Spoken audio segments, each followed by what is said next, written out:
Yeah, welcome to the Brown Boy Wonder Podcast. Reviews and reactions. Let's go. It's the Brown Boy Wonder. Hold it down, representing for the culture. Every episode brings you closer into the mind and the heart of a hustler, where the truth and the groove collide. Stay tuned in, come enjoy the ride. Keep it authentic like that, never hold back. It's the Brown Boy Wonder Podcast. The Brown Boy Wonder Podcast. Subscribe, share, and stay tuned in. The vibe's always on. This is the Brown Boy Wonder Podcast.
Welcome to the Brown Boy Wonder Podcast. We are back talking about Batman, the animated series.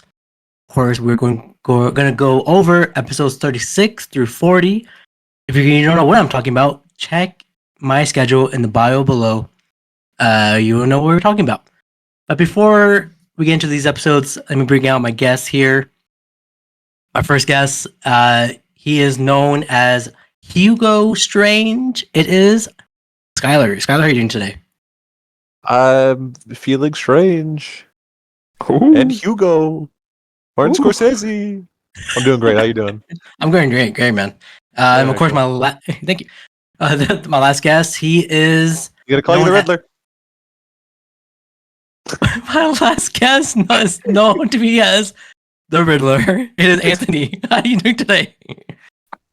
I mean, I don't know who else I would want other than the Riddler in this scenario, so thank you for not folding to Skyler's peer pressure. I'm doing great. Thank you for asking. I'll tell you this. That was my initial phrase. Because I didn't want to call you guys a robot, right? Big robot head. Hey, I just threw out a guess right as it was happening, and I was correct. You're pretty good. But yes, we're talking about episode 36. Because I'm Hugo Strange, and he's smart. Dude. In this episode, he's not so smart. No. Yeah, I'll get into it. Yes, let's get into it, guys. Episode 36, Cat Scratch Fever. Selena Kyle stands trial for multiple counts of grand theft as Catwoman. The judge informs her that the penalty for her crimes is up to 25 years in prison. Oh my goodness. The fact that she committed her thefts to benefit animal rights cause is not a migrating circumstance. But because she helped Batman to save Gotham City from Red Claw's plague, she is handed a relatively lenient sentence of 5 years probation. A decision that receives heavy applause from Catwoman's fans in the gallery. However, a huge fan base. That's crazy. Yes. However, the judge calls for silence and warns Selena that if Catwoman breaks the law again, she won't be lucky. So now the public knows that Selena Kyle is Catwoman. Do you guys think 5 years probation is the right choice for her? Well, I mean, as stated in the trial, she did help save the city from nuclear annihilation. It's pretty important. This trial took a while to get around to, I guess, because wasn't that the Red Claw episodes was like the second and third ages ago. Yeah. So now I mean, right? Trials take forever. So after 30 episodes, I guess it makes sense. Bruce watches the news of Selena's sentencing Alfred wonders why he is all that pleased knowing how attractive Bruce was to her. Bruce says he's not convinced that Selena's reformed and decides to keep tabs on her. He adds that the idea of starting a relationship is in doubt since she is in love with Batman, not him. That is a bold statement by Bruce Wayne. What did you think of Bruce's little gym shorts? They're so short. It's No, like booty shorts. they're regular shorts, but his legs are so long Oh, That's and true. and thick. toned. Oh.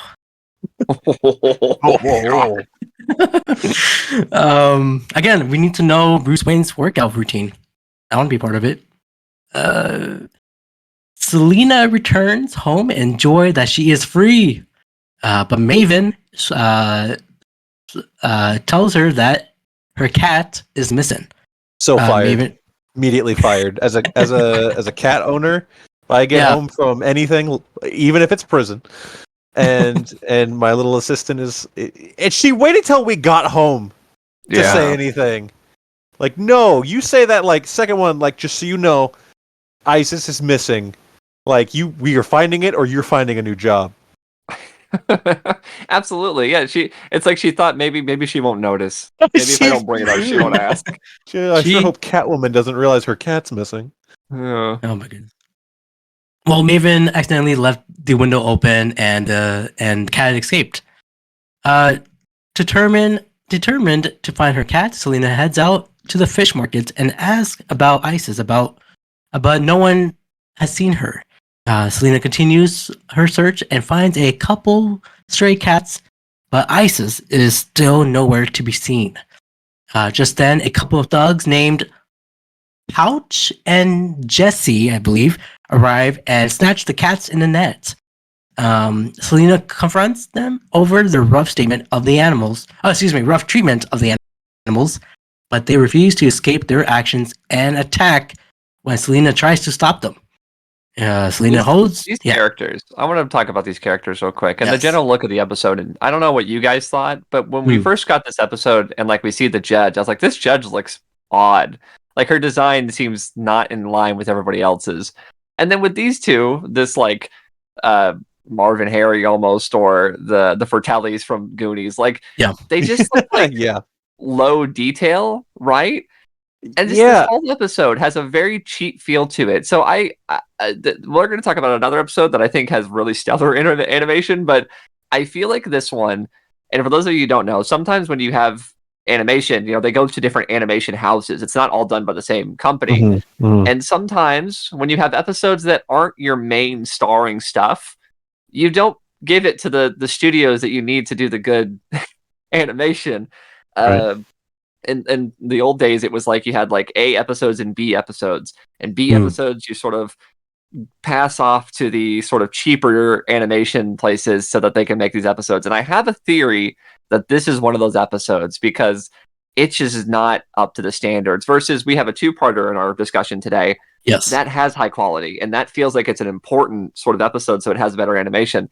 This almost feels like they knew, like, yeah, we can sort of pass the buck on this one because it is not up to standards, in my opinion.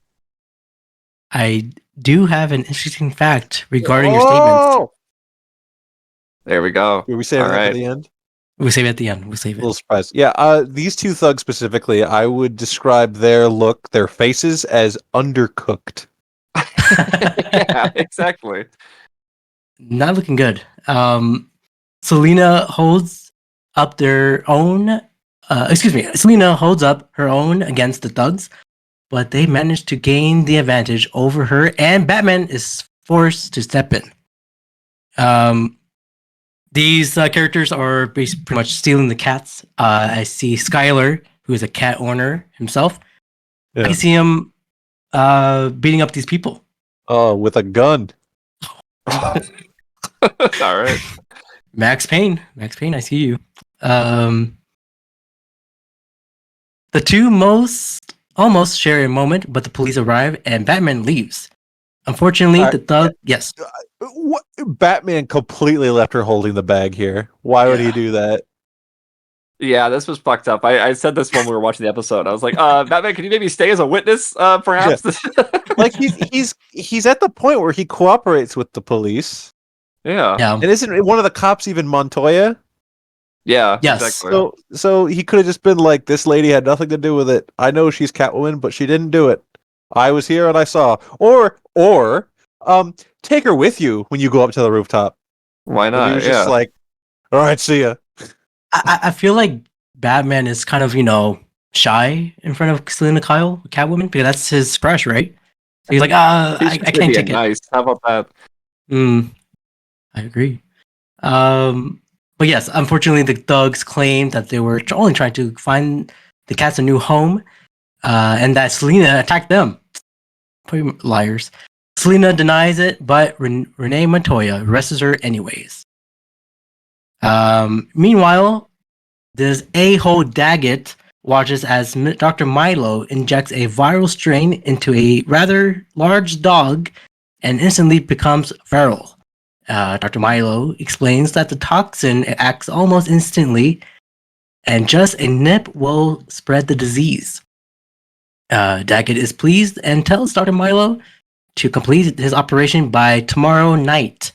Following orders, Dr. Milo takes Catwoman's cat, Isis, who had been captured, and injects her with the toxin. I will say for everyone here, F you Daggett. Let's do a hashtag cancel Daggett.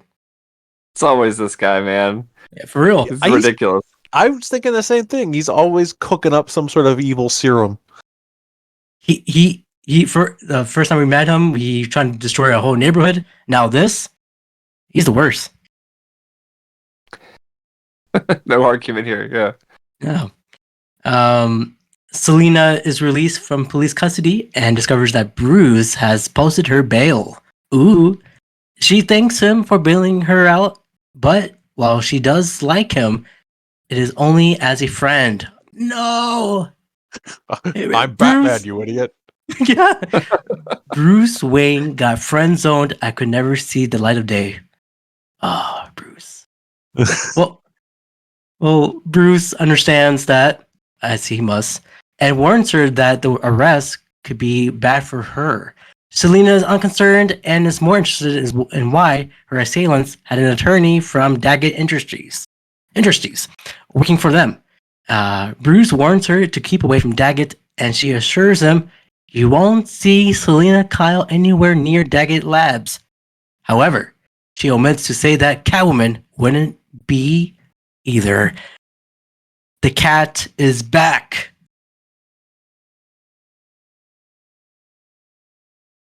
Yes. Okay, I was about to say, like, where's the? I thought I was waiting for him. Cheers. The cat is back, Oh. guys. Where everybody knows your name. Suspicious of Daggett's motives, Bruce talks to Lucius about Daggett and learns that he's coming out with a new drug, but no one really knows what's it for. Believing that Daggett is up to something, Catwoman breaks into Daggett's labs and finds Isis. She releases her cat, but the virus takes a hold of her and bites her. Meow. The commotion. Meow. The commotion attracts Dr. Milo and the thugs. Selena manages to escape, but the cat runs away, and the toxin starts to take effect. Catwoman becomes dizzy and clumsy. Becomes clumsy while chasing after the cat, but loses her and falls. Fortunately, Batman arrives and takes her to a hideout. Batman tends to Catwoman and learns about the bite and that something was done to Isis and several other animals. We get a cute moment here. Catwoman says, "No, Batman was like, you're hot," and she was like, "Can we?" What she said? She said, "I like how you noticed that." Oh, yeah. Now you notice, kind of thing. Yeah, now you notice. They should just get married, right? Just do it now. What are they waiting for? Right now. They're perfect for each other. Are they? You think so? I think so. Okay. Why not? Of course, that perchance episode, they were pretty much married soon. So, yeah, we're worth it, man. That was a dream, though. Yeah, that's true. That's true. I almost fainted. Elsewhere, Daggett grows impatient with the delays in the operation. Dr. Milo assures him that it will only be a short while as he sent a pouch, the thug, for the antitoxin in case of an accident. However, Batman reaches to Pouch first and interrogates him for information about Daggett's plans. He deduces that Daggett is planning to infect the stray dogs and cats with a virus, which will blanket the city in a matter of weeks. That makes a fortune selling the antidote. I would say this: I think at this part of the animation, not so great. I'm starting noticing some cracks in the cartoon here. Yeah. It all comes back to what Anthony was saying. Yeah, it's not good. But Batman fights a dog. Unfortunately, as you said, Daggett and Jesse arrive and fires on him with a machine gun. Batman manages to escape the gunfire, but Doctor releases, as you say, Skyler, an infected dog, which chases after him. I don't know about you guys, but this scene reminded me, because they're in the jungle, right? Not jungle. They're in the woods. They're not in the jungle at all. Yeah, they're in the woods. It just reminds me of the fight between Eric Bana's Hulk and the dogs. Except that Batman doesn't rip the dog in half. Besides that, yeah. But Batman does lose his cape, which makes him look naked, which is always funny. Yeah, he does. Yeah, you brought that up before. I know that's a sticking point with you as Batman and his cape. It's silly. It is silly. While the dog chases Batman, Daggett sends his thugs after him to make sure the job is finished and advise Milo to keep driving far away from Gotham City.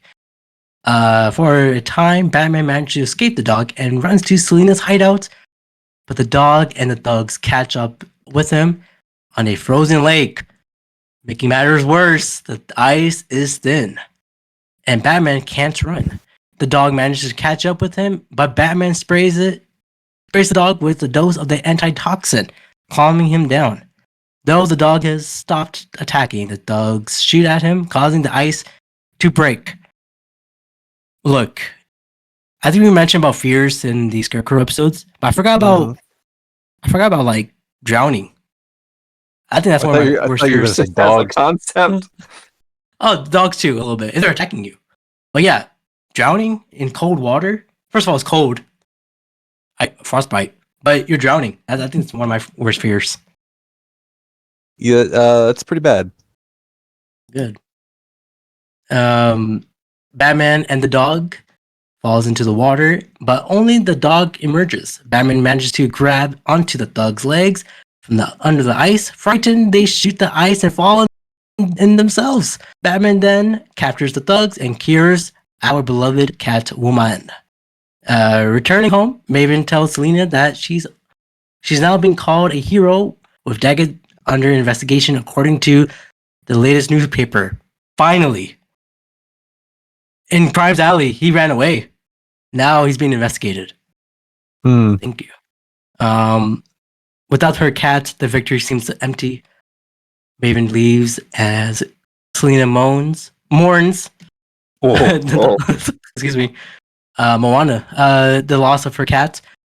But behind her, a basket holding ices is lowered into the balcony, and the cat jumps into Selina's arms.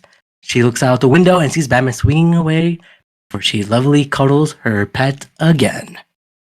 He's a fool. If he really wanted to have Bruce Wayne get in Selina's good graces, Bruce Wayne should have returned the cat. Bruce Wayne should have been the one swinging away. That's true. Well, that was that for that episode. Are we giving it a thumbs up or a thumbs down? I don't know. You know, I like Catwoman in this show. I like her and Bruce. Like, I like those characters for sure. I just never find her plotline super interesting. Yeah. And this was definitely it, where it's like I wasn't really connecting super hard with this. It's like I'm gonna give it a very faint thumbs up. But it's not very strong, and I wish it was stronger. But I like Catwoman. I like Catwoman in this show, and that's where the thumbs up comes from. I'm hoping for a day where she actually has an episode I care about the story and not just this version of Selena Kyle. When this episode came up about the title, I in my mind pictured it as a different Catwoman episode that I knew I didn't like. So it was a pleasant surprise. Yeah, I think it is, which I'm not here for that. So it not being that was a pleasant surprise, but then also it's a bit of a flat line, but not offensively so. I think I'm in the same camp as like I'll give it a thumbs up because it's not totally thumbs down worthy. I like when the little cat's in the basket, so that gives it a thumbs up for me. Oh yes, All right. Very cute. I'm also giving a thumbs up. I think we see a deeper look who Selena Kyle really is. Of course, a lover of cats or animals. I know she's kind of mentioned that in the last episode we saw her in, and that was the first episode, right, of this series. No, second. I'm pretty sure the first episode was definitely Man Bat. Yeah. It was. Yeah, on Leather Wings for sure. But yeah, I feel like we get a deeper look with who Selena Kyle really is, and I like I like character development, so I'll give it a thumbs up. Right. Yes, the interesting fact for this episode, as we've all been waiting for, the subpar animation qualities of this episode led to the Korean animation studio AKOM, being fired, and they couldn't continue their work on the cartoon series. Well, good. I'm glad. Yeah, honestly, they deserved it. The animation's definitely the weak point. This episode should probably get a thumbs down. It's just I don't feel any hatred towards it. It's it got its thumbs up. It lucked out. Got lucky. All right, let's get into our next episode here. I believe this is this my favorite episode? Maybe I'm thinking of the last one. It's the last one. My favorite episode for this series is the last episode here, but it's not for this one. I don't know. I'll think. Oh my god, just say it. Here. Okay. Episode 37, the strange secret of Bruce Wayne. Ooh la la. Not that kind of secret. Out on a closed bridge, Judge Maria Vargas is proceeding with a purse full of cash, unaware that Batman has been following her, as he is wondering why she is going to a dangerous area. She is met by two thuggish-looking men, a short man and a tall man. The men show her a videotape, and she hands over the money. The short thug orders the tall thug to count the money, who declares a deficit of $20,000, causing the short thug to tell Judge Vargas that she has now owes $100K. Vargas insists she can't afford that much, but the thugs refuse to listen. Batman pops out and decides it's time to reveal himself and attacks the thugs. During the fight, the tape falls into a beam, like a narrow beam hanging from the bridge, and Vargas desperately goes after it. Unfortunately, she loses her balance and is knocked out on the gritter. Batman is shocked that Judge Vargas would attempt such a stunt. Turns her attention to her, which gives the thug an opportunity to escape. Batman manages to save Judge Vargas, but she loses the VHS tape, causing him to wonder what is so important on that tape that she acts so irrational. Why? Yes, I was gonna say something like that, but I'm glad you said it. I'm not. I should have waited. Should have let you say it, and then I'd be like, "Oh, bro, that's disgusting." Yeah, that's what I was thinking the entire time. It cannot be that. Please. Well, spoilers. It wasn't. Okay, good. Well, again, the last episode we were talking about, Robin was talking to a lady in the night. So It could have been that. Ooh. The police later arrive and take Vargas to the hospital. Although she is not hurt badly, she will be out for a while and cannot provide any information, leaving Commissioner Gordon to wonder what she was so afraid of. He insists that Vargas was an honest woman and had nothing to hide, so he assured that blackmail was out of the question. Batman, however, isn't too sure about it. Can I just say, Yeah. when I won't say what it is yet, but when we find out what was on the tape, it's so funny. Like it's a horrible thing that I understand why she would want to cover it up, but it's just like the way it's portrayed and then the consequences of it. It's just like, oh my god, it's very funny. Oh man. I do want to say in the scene, Batman, the way they illustrated Batman in the scene, dude, amazing. Chef's kiss. Mwah. Oh, step up from last time. Yes. Do you think that's why? You know what? Do you think that's why Batman lost his cape because they didn't want to animate it anymore Ooh. in the last one? I bet it is. Interesting theory. They're like, we're tired of drawing. We don't want to draw this thing wet when he falls in the water, so he loses it. I guess. We don't want to draw him wet. I had that picture in my phone. I was like, man, I sometimes look at it a few times in my daily routine. Continuing with his wonderings, Gordon mentions that Vargas had just gone on vacation at a relaxation resort, the Luca Springs Health Resort, that happens to belong to Daggett Industries. Batman figures that there's a yeah, right, dude. I don't know what to say. Hashtag out of here. Yeah, cancel him. Too much. He's so much. We thought Mayor Hill was bad. Oh my. And he's not even Ben Mendelsohn. Exactly. It's true. It's Ed Asner. Is that better or worse? Who knows? It's worse. Ed Asner, you're supposed to be J. Jonah Jameson on a different show. I mean, that is true. Yeah, imagine being a 90s kid. You got Ed Asner everywhere. He was everywhere. R.I.P. Yes, R.I.P.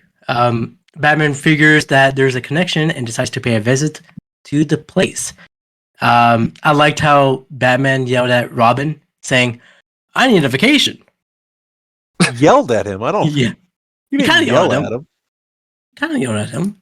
Is that? Or maybe he's just screaming. Wayne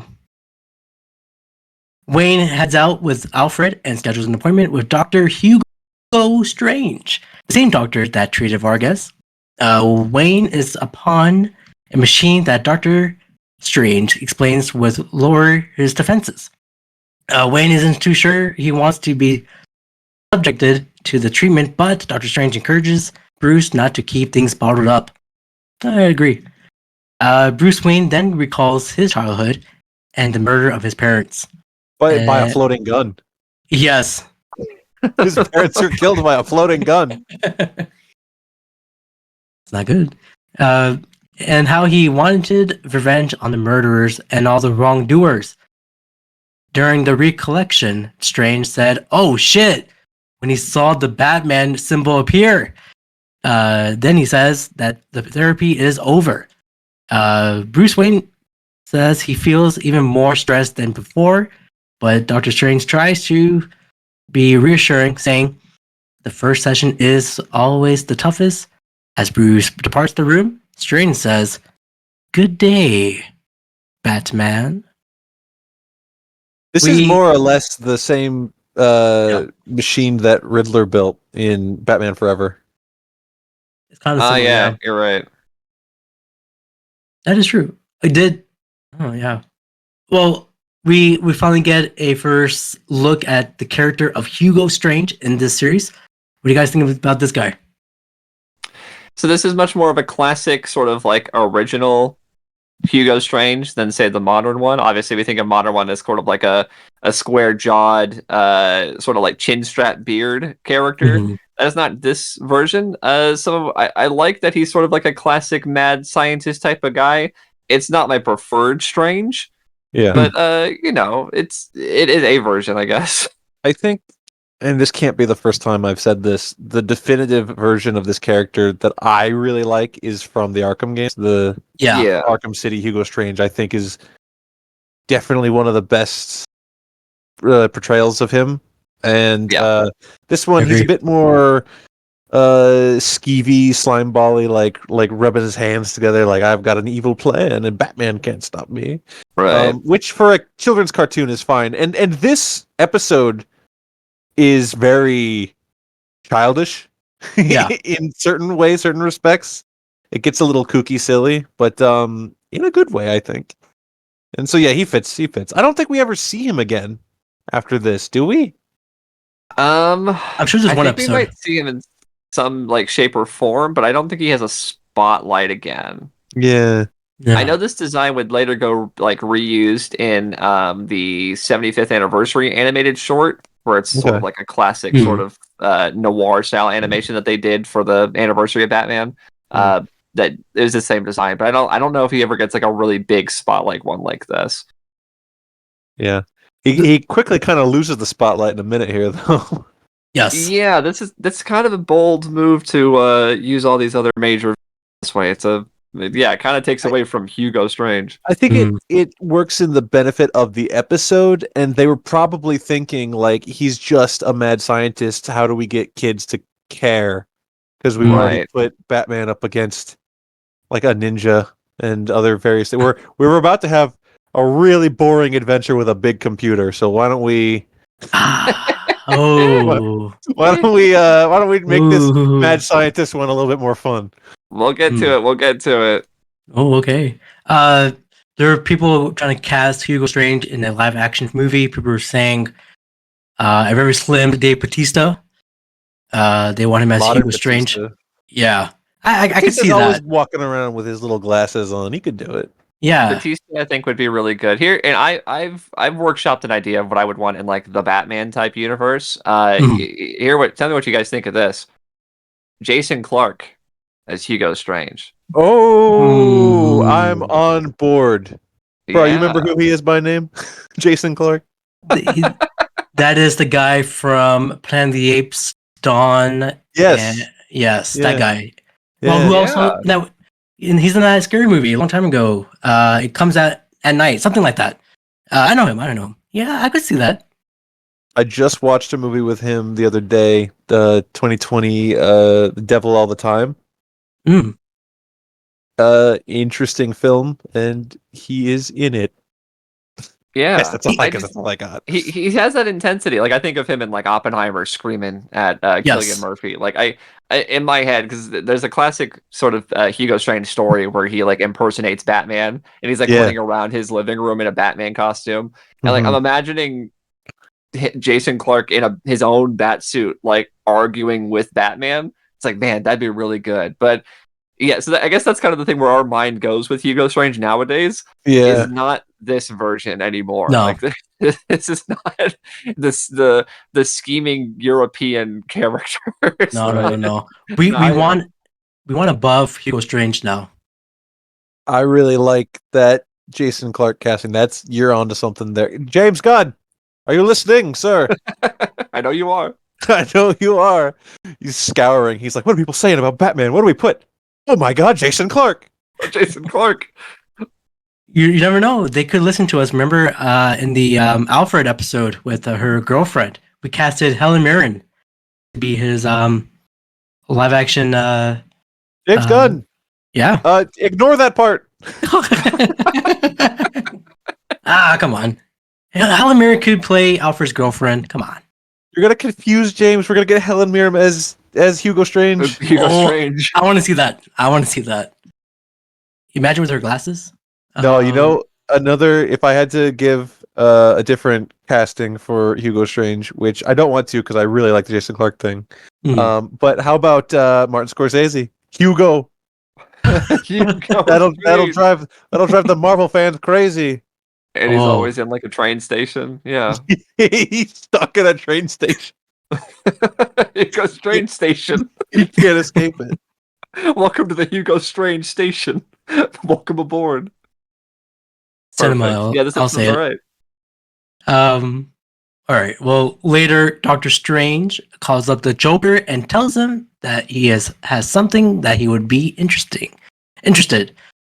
Meanwhile, Wayne decides to take advantage of Doctor Strange's absence and examines his machine. Discovering a batch of tapes, he finds Vargas and watches it. The tape reveals that as a child, she accidentally started the Great Gotham Dock fire when she was playing with matches. That's the part that's funny to me. She was playing with matches, and it went bad. You know, kids don't play with matches.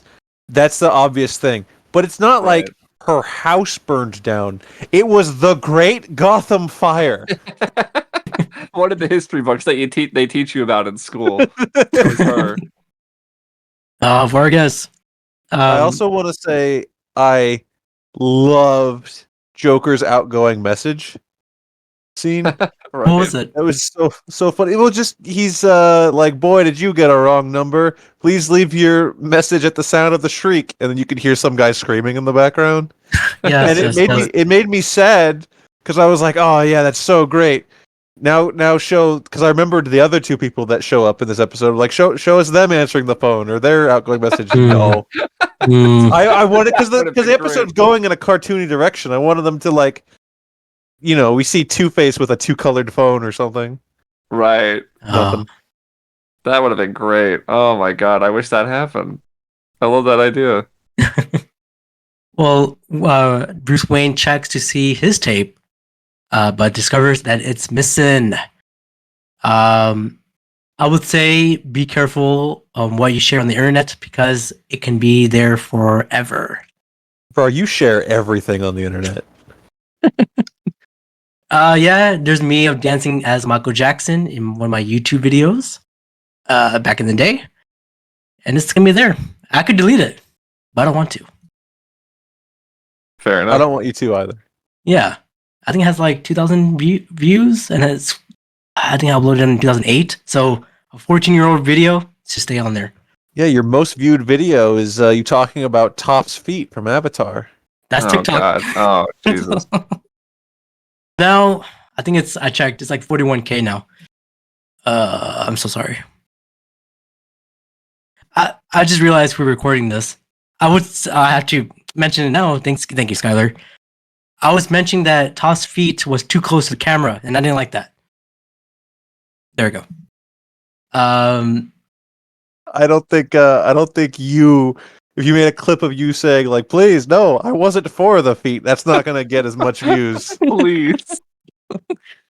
Please. Elsewhere, Joker, Two-Face, and the Penguin arrive with some rather heavy bags. Our Alfred witnesses the three crime bosses entering this resort and discovers that the bags contain moolah, aka money. If you guys saw these guys walking around together, like Alfred, what would you do? I'm John Quiones. Oh yeah. You want to call John Quiones from What Would You Do? The show? No, I'm gonna be honest. I don't even understand that reference. Oh, Anthony knows. It's an ABC show. Yeah, totally. There we go. He calls Wayne, who is erasing the tapes, and warns him to escape. However, Doctor Strange and his thugs discover and kidnaps him. Unaware of this, Bruce Wayne realizes that Doctor Strange is going to auction off his secret and decides to make a new tape just before he destroys the machine. Doctor Strange and his thugs arrive, but they are too late to save the machine.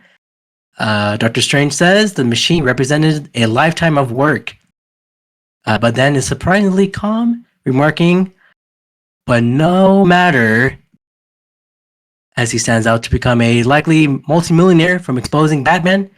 Strange's goons abduct Bruce Wayne and locked him up. It is getting a little silly as the plot moves on, I'll say. And it's not gonna slow down. With his enemy locked away, Doctor Strange starts his auction, which quickly reaches to the millions, but the Joker decides that he should pool their assets, causing all three villains to combine their money for a general show, causing Doctor Strange to collect over $50 million. Yeah, they didn't have to spend that much. As soon as No. they decided not to compete against each other, they could have just given him $1 million, Yeah. and then they walk home with the rest of their money. Yeah, there was the part where like they started it. It was like, you don't have to do that, guys. Honestly. So I really like the bit where there's the massive pile of cash. Joker's counting it all out, and then he pulls out his tiny little coin purse. That's the thing we talked about. It's like it kind of overshadows this Strange character. It's especially with the Joker. Like the Joker, because animated Joker is allowed to be funny and everything. Yeah, He is stealing all of these scenes in such a way where it's like you're just paying attention to the Joker. Yeah. They don't always do that. Mask of the Phantasm is famous for having the Joker and having it not feel like the Joker movie. But here, we are paying attention to the Joker mostly. He's completely stolen the episode. Which is, I think the manner of how Strange is in this episode, like, obviously, we've already talked at length about how, like, it's not how we like him portrayed, but because he is just this, it becoming he's selling the secret to all of his greatest villains, and they're here, and things go awry from there, it's... Right. I think it works. It's fine. Yeah, Unless you really wanted the good Hugo Strange episode, which, no way. No. No, it's like if you add too many villains into one episode, sometimes it doesn't work out as well. Especially like 4 villains right now. It's too much. However, Wayne has escaped. Batman connects a new link to the screen, and the video shows Doctor Strange claiming that his plan was to imagine Batman to be anyone he wanted, and Batman's enemies would believe it and pay a fortune. What a fatal flaw in this contraption. Is it just shows you whatever you're imagining. I love when this happens. Immediately Strange goes, "Wait!" Like yes. Screaming. It reminded me of that I Think You Should Leave sketch where he's in the drive-thru and he's like screaming of like, please let me go, please. Like, he was so desperate. He had to let them know this is fake. Oh man. Enraged at this, the 3 villains attack Strange, who tries to escape with as much cash as he was carrying. However, the villains catch up with him at the airport and takes him for an unfriendly ride. Desperate to Good for him for grabbing the cash that he was paid for something he did not give. He still was like, I gotta get the money. You didn't even give him the thing, dude. Terrible. Desperate to save himself, Strange tells the villains that Bruce Wayne is Batman, which falls on deaf ears. Ironically, Two-Face says he knows Bruce Wayne, and if he is Batman, then Two-Face is the King of England.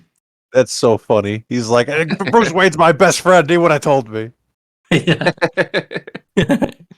The trio prepares to throw Strange out of the plane, but Batman, who had climbed onto the bottom of the plane, like Tom Cruise in Mission Impossible, cuts the fuel tubes and forcing them to land. The villains... No. He forces them to crash and assumes everything will work out. Batman. The villains threaten Batman, and he manages to disarm them. And then the police arrive, taking the 3 into custody. This is the best part of this episode, for me at least. Gordon reveals that Judge Vargas has confesses to her guilt, but Batman points out that she had nothing to fear since it was an accident, of course. Strange, however, is not convinced that he has lost. He has already figured out that Batman imagined the fake tape and knows Batman's true identity. However, much to Doctor Strange's surprise and dismay, Bruce Wayne walks up to... guess who? Batman. Batman then explains that he knew of Doctor Strange's scheme and had Bruce Wayne pretend to be Batman. Now confused over the accuracy of the original theory, Strange is taken away. When everyone is gone, Bruce Wayne removes his mask, as we all do, revealing himself to be Dick Grayson, wearing Wayne's clothes and leg extensions brace to look taller. Batman then decides to go home, believing he had enough of this vacation. Yet another Mission Impossible mask. Yes. Oh man, crazy episode here. We're giving this a thumbs up or a thumbs down. Thumbs up. It's fun. Yeah. Yeah, it is a fun episode. We just sort of talked about, maybe it's not our version of Hugo, but I like all the villains. I like all the jokes. The get out of my face, clown. Which one is like an iconic sort of memeable line? Yeah. So overall, it's a fun time, and I like it. I like it enough. Yeah, thumbs up for me too. This is like one of the few episodes where Batman's identities was almost revealed, so it's pretty cool. Yeah. I mean, that is one of the things. Is like Hugo Strange is very, very smart and deduces somehow Batman's identity. So them playing with that in a lighthearted way, it's fun. Yeah. Right. I do have an interesting fact for this one. Michael Reeves originally wrote a sequel episode to be entitled Mind Games. However, this episode was never produced. Well, that's not fun. That is a fact, but it's not fun. Did I say fun? That's just an interesting fact. Okay. Yeah, There you come go. on. Mind Games. I wonder what that would be about. In the other Batman cartoon after this, The Batman on Kids WB, that had a pretty prominent Hugo Strange character, and I like that one quite a bit. Is it you're talking about the 2004 one? Yeah. Okay. Very nice. All right, now let's get into our two-parter here. We've been through a lot of two-parters. I think right now we ranked Robin's Reckoning as number 1 at the moment. Yeah. That's one of my favorites. Yeah. And number 2 was Harvey Dent. Yeah. Number 3 was Catwoman. No, there was a Clayface two-parter as well. Oh, Yeah. Clayface. Yeah, of course it has to be Clayface. Yeah. So we have those two-parters there. But let's get into this one. Episode 38, Heart of Steel, Part 1. I'll tell you this right now. I thought it was a Dr. Freeze episode, but I was so wrong. You kept waiting for Mr. Freeze to show up. Yeah, because the last... Oh, yeah, the other two-parter, Heart of Ice. I was, okay, another Heart of Ice episode of Mr. Freeze. I was like, oh, this is not it. You're like, he's going to come out of that robot any second. That's what I thought. All right. It's closing time at Wayne Enterprise, and a woman deliberately leaves her briefcase behind. Security guards find and open it, and it seems to be unremarkable and contains only a few papers with no ID. Deciding the briefcase is normal enough, the guards decide to leave and bump into Bruce Wayne, who is on his way out. And now alone, the briefcase sprouts metal legs and Yes. a mechanical eye and makes its way into the research and development lab. Once there, it uses a laser cutter to enter the safe and starts stealing microchips, setting off the alarms in the process. This thing we're seeing here, it reminds me of Wheelie from Transformers Revenge of the Fallen. That little What? robot.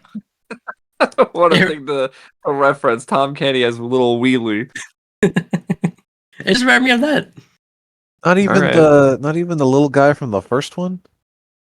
Is that the same one? Friendly. No, it's not. The two different guys. And in fact, there's also another little guy in Revenge of the Fallen. He's all like sharp and skinny. I don't remember. Yeah. We don't have time for this. I No, don't no, know please all keep these going. characters' names. I might have to rewatch Transformers. No, you do not have to rewatch anything. I like Shia LaBeouf. Security locks up Bruce in their office and goes to investigate. Bruce, however, has no intention of standing around and enters a secret panel in the wall. As, of course, what do you expect from Bruce Wayne or Batman? Yeah, he works here. James Bond guy. Security catches the robot, but it easily knocks them out with gas. It then tries to escape down the elevator, but finds that Batman is there waiting for it. Batman, The shot of the doors opening and Batman just standing there is too funny. yeah. Batman tries to capture the robot, but its laser's cutter is too much for him and manages to fly away. Batman goes to a secret compartment and unfolds his glider.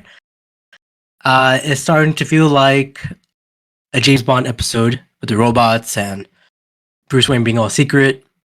Those I like the famous James tactility. Bond robots. I liked him sort of having to pull out like a glider, like a physical thing that he had to sort of unfold and all that. Like I liked that. It felt very low tech. Yeah. I like that. I like that yeah. they're showing all the Batman stuff he's hidden around his tower. It's pretty cool. Right, yeah. That's cool. I think it's funny that the glider is just like stuffed in an unlocked cabinet on the roof. Right. That's a little silly, but fun. That's true. That's true. Out by the beach, a woman who left the briefcase waits for the robot. No, it is the woman, excuse me, who left the briefcase, waits for the robot to reach her and takes the stolen microchips. She then gets into the car and instructs her to take her home. As she rides, Batman starts to follow her, but the car surveillance system spots him, and then the car shoots at Batman. Batman's glider is hit and then falls into the ocean. Although he's unharmed, he's lost the car. He lost the car in process, in motion. I would say, I know it's low tech of a glider, but it's not working well for him. He should leave that alone. Well, it got shot, Abrar. Yeah, it shouldn't be like bulletproof or something. There was a big gun in that trunk. That's true. I don't know. It's just weird of him just using that glider. Like, I'm sure there's better ways to fly over. Maybe use his bat jet, his Batwing. When does he use that? Well, you do it next time. I'll You do know it. better than Batman. Oh, I am so smarter than Batman. Come on. Oh Oh, my god! Whoa! All right. Hot take. Whoever disagrees with me, give me a thumbs down. the important part is we see Batman carry his broken glider into the Batcave and just throw it on the ground. He did, yes. As you mentioned, Batman returns home and leaves his glider in a pair of robot arms. Very important. We've never seen these robot arms before. Now we do. It's almost like they were created for this episode. Yeah, I don't know. He then receives a call from Lucius Fox, our guy, who reports that all the protein silicone wafer chips were stolen. What the hell does that mean? Wafer Protein. chips? Yeah, it's called wafer chips. Definitely, someone's gonna eat those on accident. Yeah. Yeah, Bullock. Oh, Bullock. Oh, that's why he can't be in this episode. No. Fortunately, the design specs are still safe, and without them, the chips can't be duplicated. Alfred asks about the chips and learns that the chips are the first step to actual thinking machines, aka AI, and will have a will of their own, but can think faster than humans. Alfred notes that if they succeed, humans could be obsolete, like Jeff Hardy and Matt Hardy. This is a very modern story we're hearing here. Very in the times. Yeah, the episode is already ahead of its time because AI is currently the biggest topic in today's world. Humans are going obsolete. Fantastic. That's what we all wanted. I do like the idea that Alfred points out of like, well, he won't be obsolete because he's a servant. So it's like he'll just keep doing what he's doing. Oh, we always need an Alfred. The next day, Commissioner Gordon goes to Wayne Tech to investigate the death. Speaks with Bruce and Lucius. They explain that the only other person working on this kind of project is Carl Rosman. Is it Rosman, right? Roseman? I don't know. Rossum, excuse me. Who is the head of Cybertron Industries? Oh, again, Cybertruck Industries. No, don't bring that guy up. No, don't do that. Cybertron from Transformers. I guess you were right to bring up Transformers. Yeah, it turns out you were right. There we go. The Matrix. Gordon says he thought Rosam had retired. However, Bruce explains that the loss of his daughter sent Rosam into a semi-seclusion, but he has recently become much more active. During the talk, Gordon's daughter, Barbara Gordon, yes sir, arrives. Yay. Yes sir, let's go. Arrives carrying a teddy bear called is it Whoopi? What? Whoopi. Whoopi Goldberg? Yeah, Whoopi, sure. Whoopi. Who seems to be very important to her father, Faja. She talks with Bruce for a bit, and then she and her father leaves to start the investigation. Nice. This is our first introduction of Barbara Gordon. What do you guys think of her? Can I just say, this version of Barbara is very cute. She's adorable. She's very like silly and fun, and I really like this Barbara. I think she's great. We're a fan of Babs in this house. Yeah, Babs. Hey, Babs. Great. Yes, so this is, of course, Barbara Gordon. There's a lot of iterations of Barbara Gordon, aka the Oracle, in some comics or some shows. But, and some movies that we'll never see. Oh, yeah. Hopefully we'll see that one day. Nope. This is so off topic, so I'm going to say it very quickly. It's so funny that we're seeing everyone be like, the new Looney Tunes movie's really good, really funny. And it's just like, wow, what about that one that they refused to release?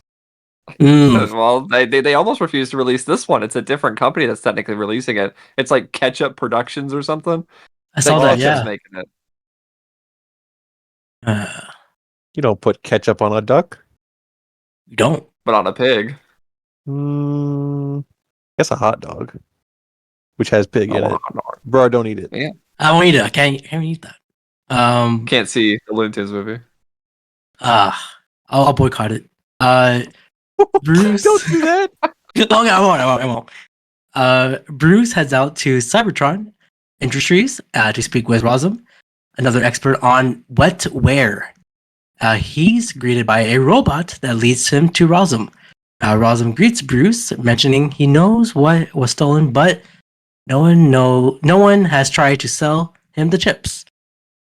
He shows Bruce some of his minor inventions, such as a foot massager. Then he shows him his crowning invention. Is it called a Hardak? Or is it Hardak? Hardak. Which is holographic analytical reciprocating digital computer. I take issue with this. What is holographic about this thing? True. Also, there's no second A. It should be Hardik. Oh, you can't. You can't do that. Yeah, well, they shouldn't have called it that, shouldn't they? It's called Hard Dick. There's a cricket player. His name is Hardik. So I feel I apologize for his name. So the way you just said that sounded fine. I'm sure he was teased as a kid, but whatever. Yeah. What are you gonna do? This is Hardak. Hardak. You think Hardik likes this episode? No. Oh yeah. Why not? Cricket player. Who's he play for? I don't know. Well, you know what? Let's keep going. I have to get it in my mind that I need to stop asking questions so that we can get this two-parter over with. Oh man, you guys don't like this episode. Okay, well let's just go. I haven't said anything yet. An artificial intelligence, Rosam's assistant, Wanda Duane, comes out of the machine and shakes Bruce's hand. He notes that her hand is cold, but she claims that it's because she was in the cold room. Rosam is reluctant to explain what Hardak functions are, so Bruce asks Wanda for a date so he can get more information. Meanwhile, Hardak starts construction on a robot designed to look like a human. A human we might know. We might know this little human guy. When Bruce and Rosin leave, Rhonda talks to Hardak, who berates her for not getting the design specs and points out that some powerful people are getting too curious. Hardak then tells Randa to see the placement of this new robot. Of course, this episode is very influenced on the Terminator. It's Terminator 2. I think that came out the same year. When did Are you saying that because of the robot hand? Yeah. Okay. Is that and then what's gonna happen soon? But Sure. I think Terminator 2 came out in 91, so this show came out in 92, so there's some influence there. There was spoilers, but we also get into a bit of like body snatchers territory. Yes, a the little two. bit. Do you guys think Arnold would have been a great Batman or Bruce Wayne? He would have made a great Batman villain. You know what? He should play. You know what? Never mind. Oh, that's off topic. That's off topic. Hot Topic is a store. Continue. That is Full a story. topic. Spencer's. Oh, bro, Later, your parents would not allow you to go into a Spencer's. I've been to Do one. not go into a Spencer's gift. I went to one recently. I'm like, You are grounded. I was like, whoa! Recently, during Ramadan, Abrar. No. Oh, Sorry, my not recently. goodness. Last year. I was like, Last year, guess what, Abrar? There was a Ramadan last year too. it was not during that time. It was not during that time. But yeah, back at the store. Do not go there. Later, there's a knock at Gordon's door, and he answers only to discover himself standing outside of the door. However, before he can react, he gets knocked out with a taser, and his replacement enters close. Seeing the robot, Barbara asks him who was at the door, but he doesn't respond. Thinking something is wrong, Barbara grabs his arm and discovers that he's cold. His father, however, claims that he is fine and goes to read a newspaper, swatting Wallaby away from before he was sitting down. My God, he smacks noticing- the wubby. Wapa! He's so violent too. It was. I didn't like that. Noticing the weird behavior, Barbara becomes sus. What would you guys do if someone acts like this? Like, if someone you know acts like this, what would you do? If you came into my house and smacked my wubby, You say it that way. I would call the police. Yes, you had to. Meanwhile, Randa. Gordon is the police. Oh yes. What did you do? What did you do? I don't know. I didn't mean to keep it going. Please move on. Meanwhile, Randa. Is it Randa or Rhonda? It doesn't matter. Randa arrives at Wayne Enterprise to go on her date, leaving her makeup kit behind. The makeup kit turns out to be another portable robot. It accesses the computer and takes the information. Bruce gave this weird smile to Fox, non-verbally, telling him that you got a hot date. Check this out. Yeah. I'm Bruce Wayne. Look at this lady. Like he was like, oh, He's only I just- human. Yeah, I know. Back at Wayne Manor, Bruce and Randa talks about Rosin's inventions, but before Bruce can turn the convo towards how Rosin knew what was stolen, he receives a call from Lucius and he has to leave. While Bruce is investigating the theft, he mentions that the thieves only got to dummy files and the real ones are at his house.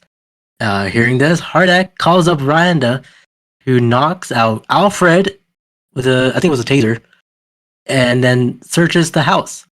Using goggles, she finds the Batcave and reports that Bruce Wayne is Batman to Hardak. She then goes to the central computer and takes design specs from the wetware chips. The voice of Hardak reminds me of Halloween 3, Season of the Witch. Remember, at least I don't know if you watched this, Anthony, but Skyler, do you remember the end of the movie where Yeah. the big computer was like talking so monotonely? Kind of reminds me of Hardak. You know what? I'll look up who voices Hardak.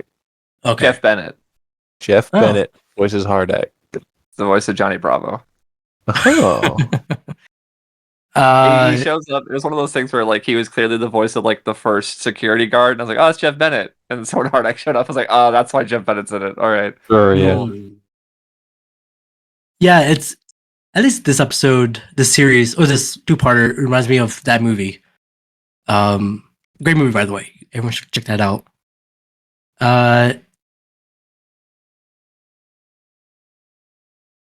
Yeah, I like Also- Season of the Witch. Great movie.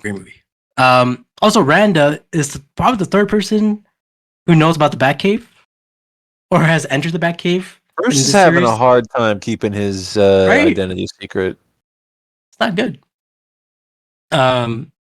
Bruce returns home to find Alfred dazed but unharmed, believing that Randa must have something to do with Alfred's condition. He becomes Batman and searches the Batcave.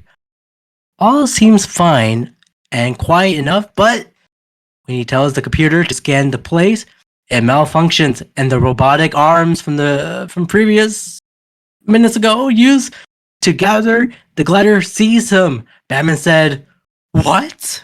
He cries out in fear, and as the arms pull him upwards. He said, be- Jeff Bennett.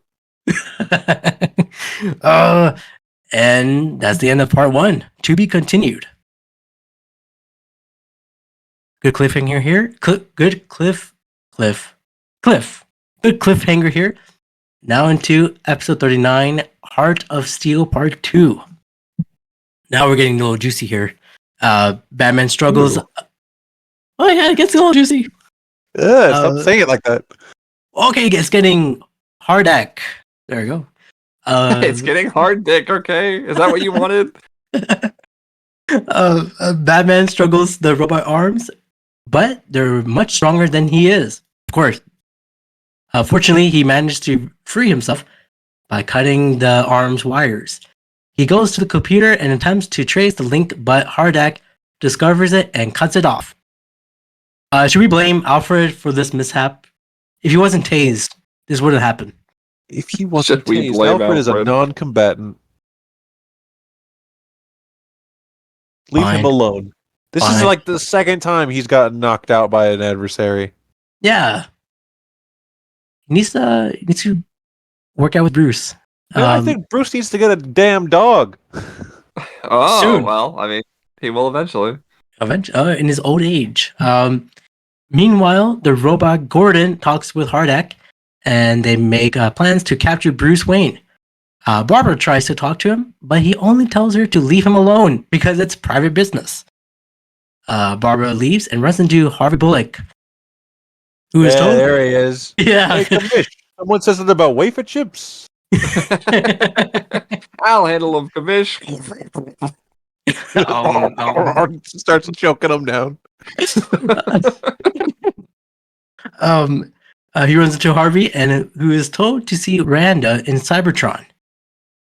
Even though he have already talked to Carl Rosum. Yeah, Harvey's always mad every time we see him. Always mad. Out at Cybertron, Rosum realizes that Hardak has been doing more than he anticipated and decides to give Hardak too much free will. Hardak refuses to be reprogrammed, however, and shoots Rosum with a beam, and that knocks him out. Hardak tells Randa that Rosum needs to be improved upon and carries him off. Guys, this is not looking good. Not.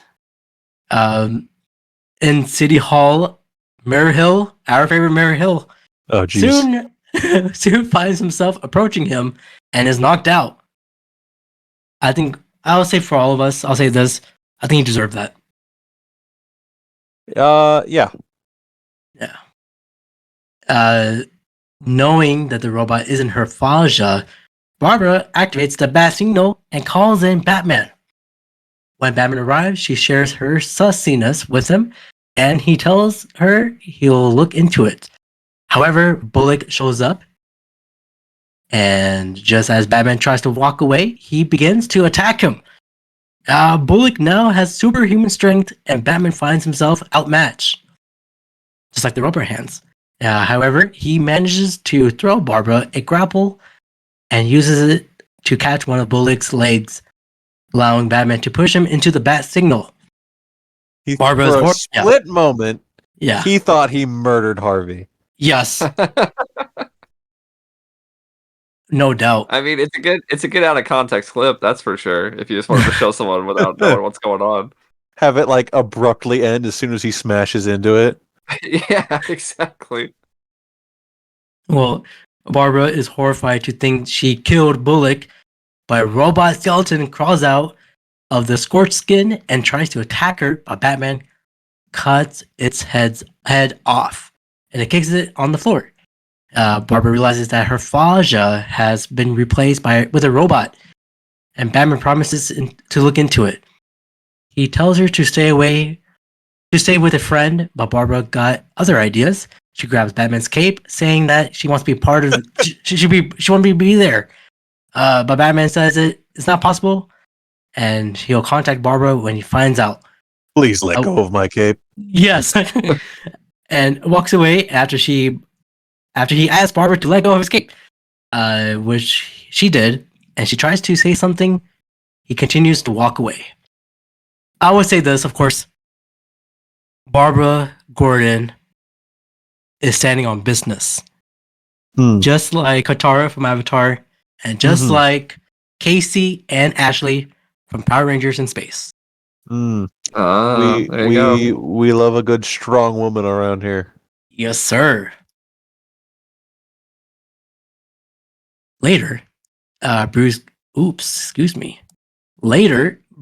goes to the Gotham Club to meet up with Mayor Hill, as we all do, who tells him he'll be part of an exclusive club. I don't know. There, Bruce finds several elite members of Gotham, all of whom have glowing red eyes.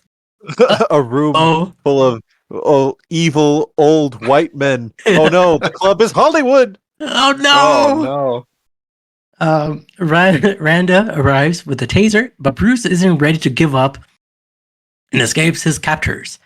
The robot gives chase and dashes into an elevator where he charges into Batman.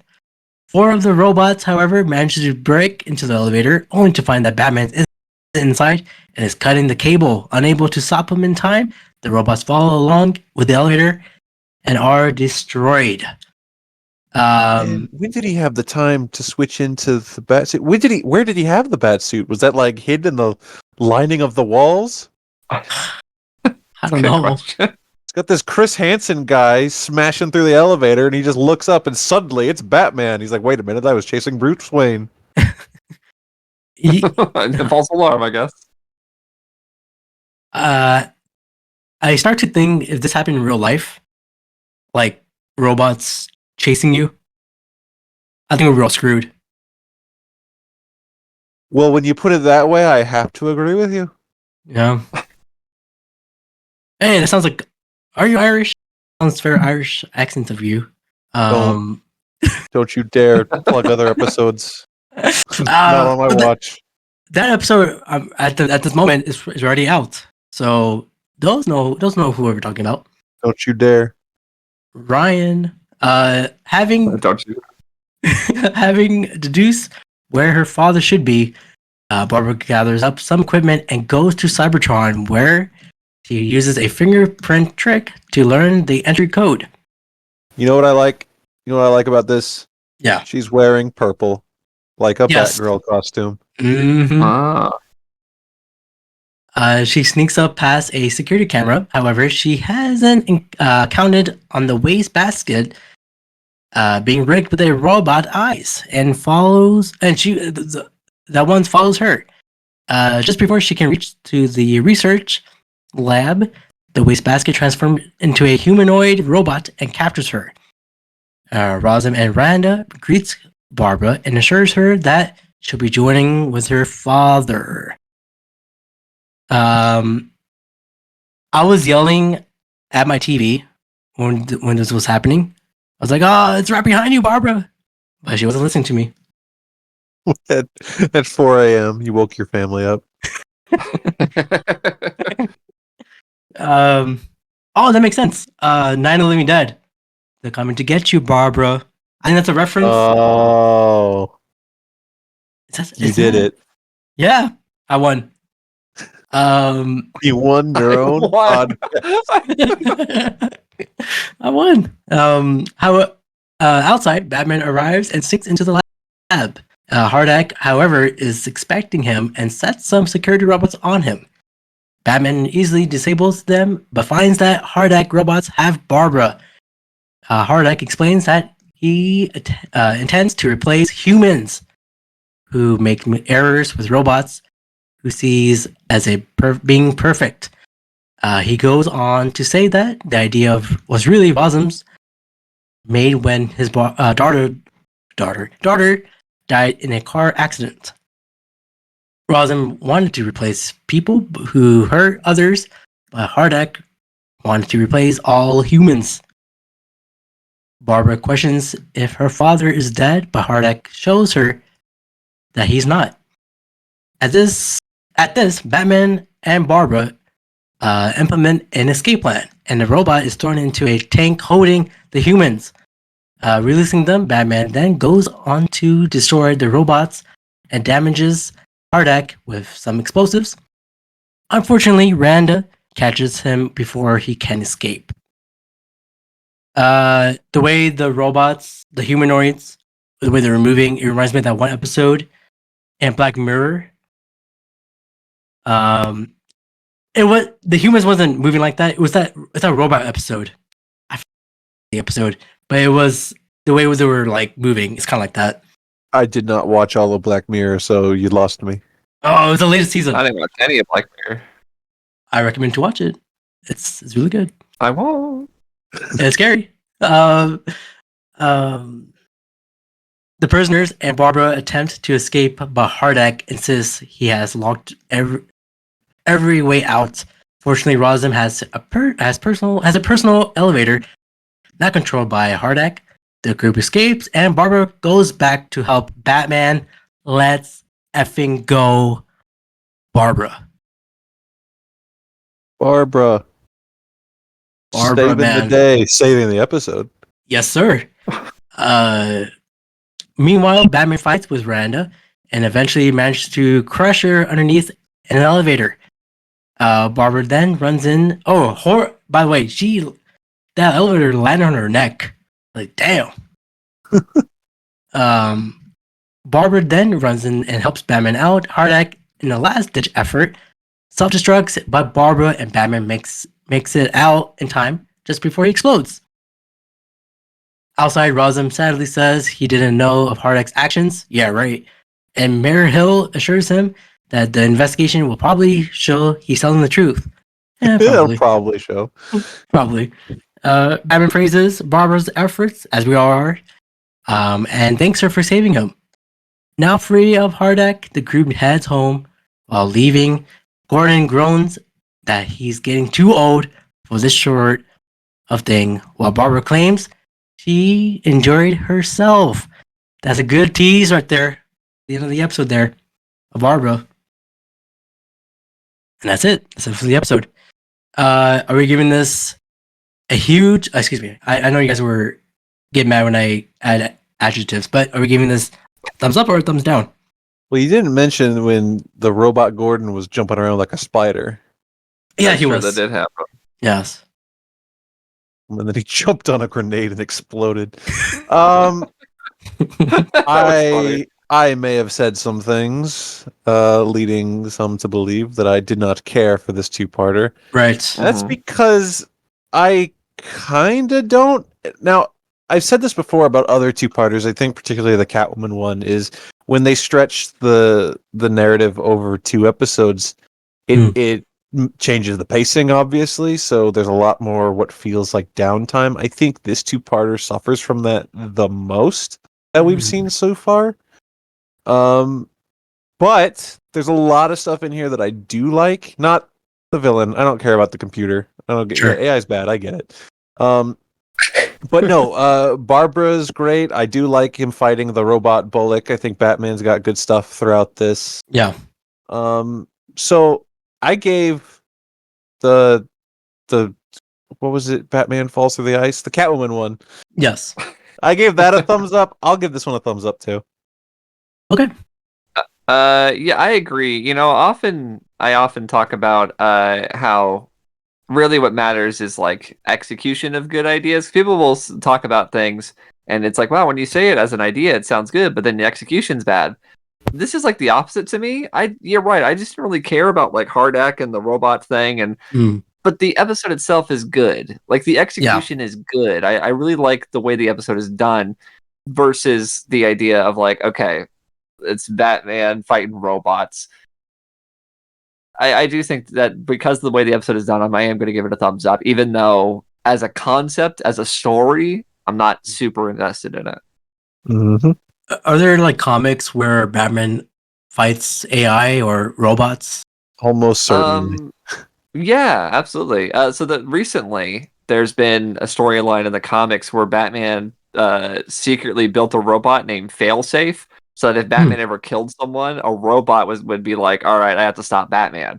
And normally, like Alfred would like turn it off, but Alfred's been dead for about 5 or so years now, and the robot thought it killed the Penguin at one point, so it woke up and it's like, I gotta fight Batman now. So yeah, Batman's fought all sorts of robots and everything. It's a common thing for him to do. Oh, I like that. I mean, I'm also giving a thumbs up. I think the introduction of Barbara Gordon was very strong in this episode. Also with like Robot Gordon, that interaction, the way, of course, we always mention the illustration. It's just that the way they made it to seem, it looks pretty cool. It's like it could be his own movie. But I understand like not people are a fan of AI or robots into an episode, especially a Batman show. I just thought it made for a not interesting villain. Okay. Yeah, I can see that. No, believe me, Batman saying AI taking over people is bad. I'm down with that. I couldn't really care for the overarching story of the episodes, but like I mean it. Barbara saved the episode for me. Yeah, man, she's great.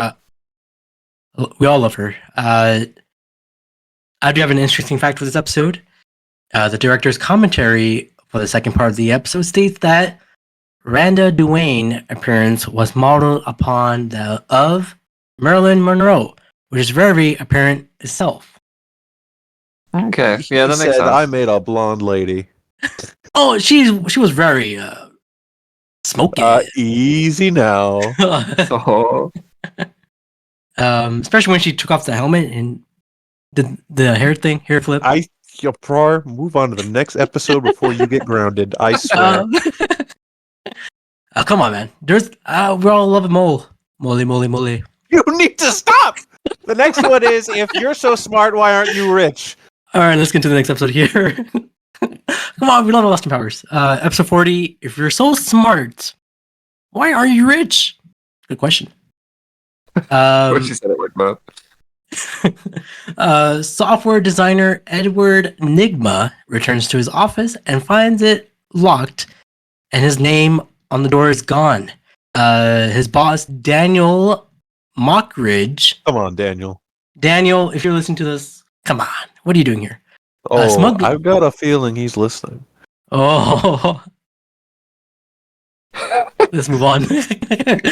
Smugly informs him that he has been fired since Nigma previously sued him for royalties to the computer game he designed called Riddle of the Minotaur. That's so funny. You sue your boss and surprised you get fired. It makes sense. Well, the way Daniel Mickridge he looks like a piece of shit to me. Come on, Daniel. He looks like a scummy guy, I'll say. Yeah, Daniel. This character, of course. That's what I'm talking about. Nigma protest is firing, saying that the company, Completron, is now making millions from his game. Mockridge dismisses this and reveals that quite a while ago, he got Enigma to sign a work-for-hire contract that did not give him any royalties or copyrights to the game to secure the vast fortune for himself. That makes sense. Remember that Joker episode where he's trying to get money off of the fishes? Oh, I Right. remember. Outraged, Enigma challenges that Mockridge greed is no match for his genius. To which Mockridge responds, "If you're so rich, if you're so smart, Oh my god! It was all Excuse me. built up. No, If you're so smart, why you're are so you rich?" Why aren't you smart? That's a good. question. That's a question that can be asked to a lot of people in 2025. If you're I so agree. rich, why aren't you smart? I agree. And I always love when someone says the name of the title in the movie or a TV show. I was like, hey, that's the name of the show. I always point to my TV like that. For example, people in the show Lost, they're like, "Oh, we're lost." That's the name of the episode. They said that every The show. episode. I remember. They do. 2 years later, Mockridge, free and clear of any obligations to Enigma, is trying to sell Completatron to Wayne Enterprise for a lucrative buyout. They are interrupted when Mockridge catches sight of the window of a stock update screen, which someone says tampered with to send him a riddle. The riddle says, "Why do multi-billion dollar deals break down in the wasteland?" Inviting him to the wasteland, Mockridge leaves the meeting in a hurry, and Bruce Wayne and Lucius Fox turn to see the message. Guys, of course, if there's a Riddler episode, I have to give you guys a riddle. That's how it goes. Oh no! Oh my god. It's gonna happen at least 4 times, I think.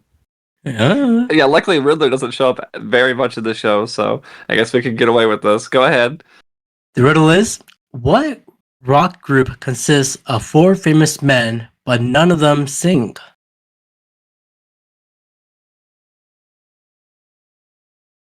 I'm just gonna say I don't know, so we can not just sit here in silence for 5 minutes. The Flintstones? I don't know.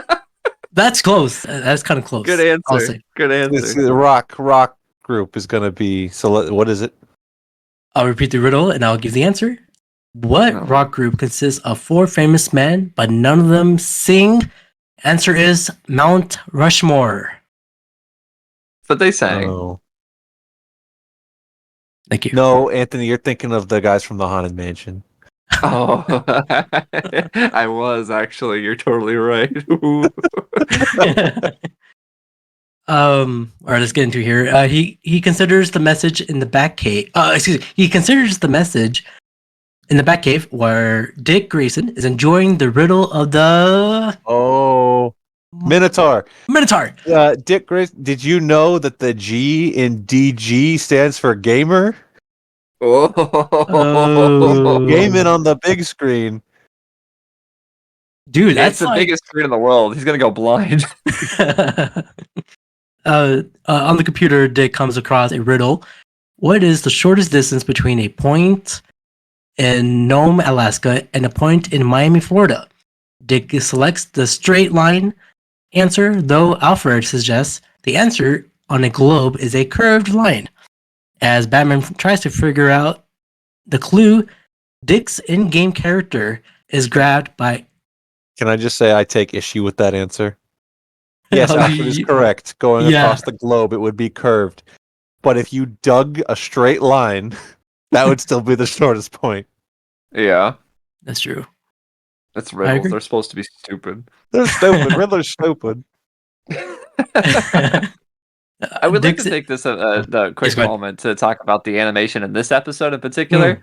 So we talked about how cheap and weird the Catwoman one was, and how that got people fired. This one is like the opposite. They are constantly like bouncing and moving. Like, did you guys notice this? Where it's like yeah. everything was so fluid. So I looked it up. So this animation studio was called Blue Pencil SI. They did 2 episodes for the show. The other one being Night of the Samurai, which I believe is next week. So next week we'll watch that episode to kind of see if the detail is still there. But it was so like it was almost distracting in a sense because everyone was so stretchy and like bouncy, and they were just constantly moving, and their faces were always going like squishing and stretching. It was very, very strange, especially in comparison to that other episode where this was like the polar opposite of that. And I found it very, very strange, but in a good way. It almost reminded me, I don't know if you ever guys watched the 90s Fantastic Four cartoon. Sure. But like, that's one of those cartoons where it's like they just can't stop moving. It's like you ever look at a scene, they're just like constantly moving every face muscle in their limbs, and they look like they're made of rubber. Reminded me of that in this episode. The animation was so good, it got people hired. Yes. To offset from the other one. Again, I'm so done with 3D animation. Do bring back 2D animation like this. We've just gone way far from it. I agree. Yeah. Coco Melon, stop. I don't know what that is that you just said. Oh, it's the most popular kids show on YouTube or whatever it is. It's just Bro, we are Baby. 30 years old. I know, but kids are gonna look at that and be like, "Oh, that's my childhood." It's like, no, that is not your childhood. Watch this. Yeah, go watch Minions. Oh no, not that. Watch Rugrats. Come on. Dick's in-game character is Grad. Again, I know last time you're afraid of that word. I'm not afraid of that word. I'm afraid of the way you emphasize it. That's a story. I understand. Dick's in-game character is grabbed by the hand of fate. They grab the dick. Our dick. Oh my goodness. Dick explains to Alfred that whenever a player makes a mistake, the hand picks them up and takes them to another part of the maze. Batman realizes that the Wasteland is the name of both of a location within the game, which is a dead end, and a nightclub in Gotham that Daniel owns. Daniel Mockridge. Oh, Daniel. No, Robin specifically says, like, well, when you go to the Wasteland, it's a dead end, meaning you got to start the game over, basically.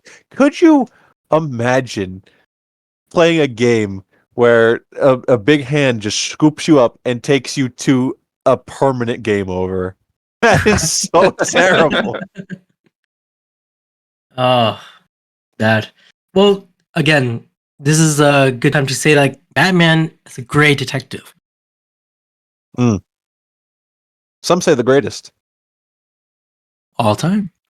Daniel Mockridge enters the closed club and finds Nigma waiting in the manager's office. Daniel orders Nigma to get out and tells him he's selling out to Wayne.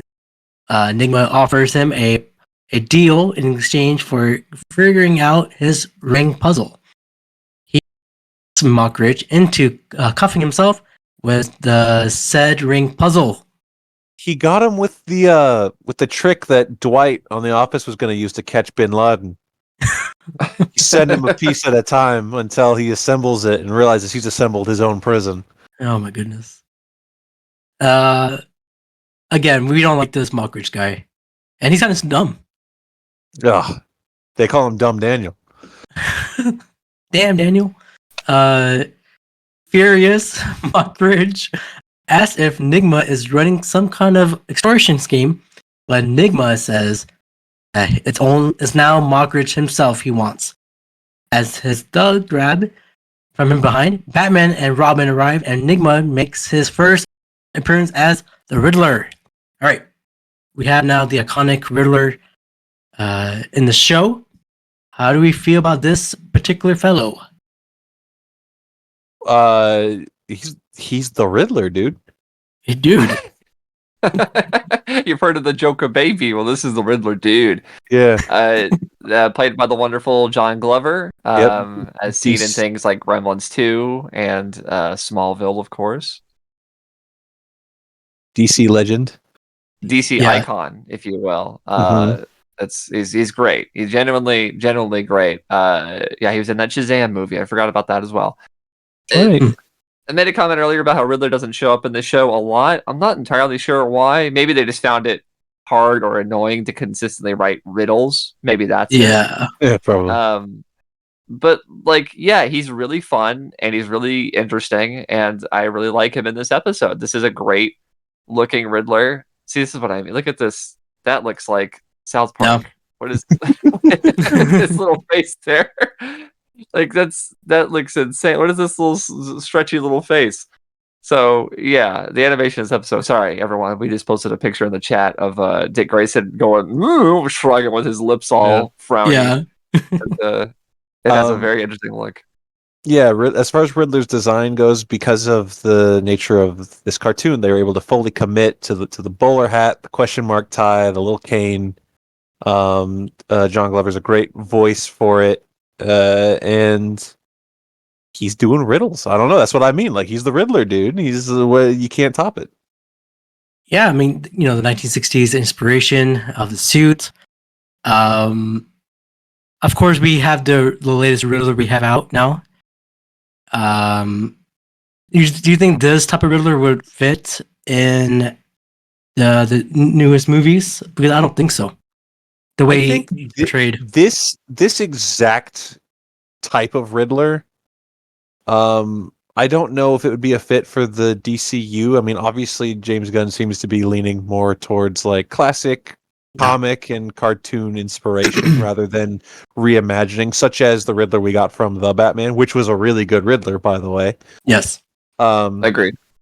But like this kind of Riddler, if you were going to incorporate this Riddler into a movie, like I think there was like a long-standing like fan cast 10, 12 years ago, something like that, of like Neil Patrick Harris, because he like did build and his mannerisms. You put him in the bowler hat, and it's basically the job is done, I guess. Mm-hmm. Right. So I can kind of see if they wanted to do this kind of take, you'd go that direction. It can be done, certainly.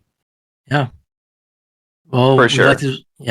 We like this Riddler here. In the fight with Riddler's thugs, Riddler overloads the club's dance lights, sets the club on fire, and traps Robin in an oversized Chinese finger trap. He just chucked it at him, and it just landed on him. Yeah. I've been the curse of being Chinese fingered, trapped, and my God. what? Oh no! Excuse me. I'm gonna excuse myself. No, not like that. But it hurts. It hurts. I'll say. Have you guys been through that pain? Oh my God! I think Skyler just got out. Yeah, he's really excused himself. He's history. Oh no. Well, excuse me. Well, yeah, it hurts. I had to take a breather. It hurts? Well, that's good to know. Yep. Batman is forced to let Riddler escape with Daniel Mockridge to save his partner, as Daniel shouts to Batman that he will pay him anything to help him. As they drive in pursuit, Batman explains that he knows the Riddler's real identity, having investigated Mockridge's background. They notice that the city lights are blinking and realizes that Riddler is now tampering with the grid to send a message via Morse code. Do you guys know Morse code? I know about the grid from Tron. Oh, Ooh, yeah. That's a place I want to be. I'd go there in a heartbeat. I cannot decipher Morse code. No. oh, I know of Morse code. Yeah, I know what it is. Doesn't mean I understand it. oh. Dude, we need a crossover between Tron and Batman. That's money. Yeah. I agree. Yeah. Imagine Batman getting stuck into the game. Oh, I should not say more because I might steal my idea. Batman decrypts the message and finds another riddle. And when the Minotaur, there we go, owner There you go. as thank you as the high. Okay, the riddle is when is the Minotaur owner as high as an elephant's eye? That rhymed. When he realizes it's an invitation to the Riddlers of the Minotaur amusement park outside the city.